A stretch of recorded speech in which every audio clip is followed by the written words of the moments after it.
You ask Tiger to solve. This deals with linear equations with one unknown. The final result is f equals 5/12. Let's solve it step by step.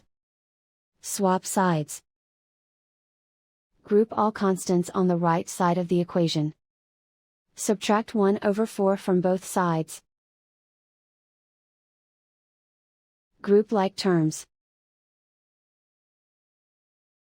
Combine the fractions. Combine the numerators.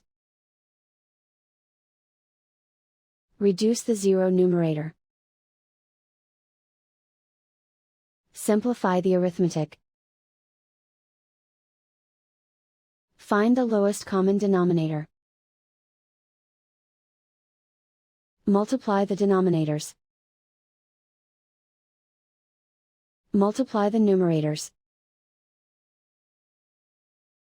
Combine the fractions. Combine the numerators.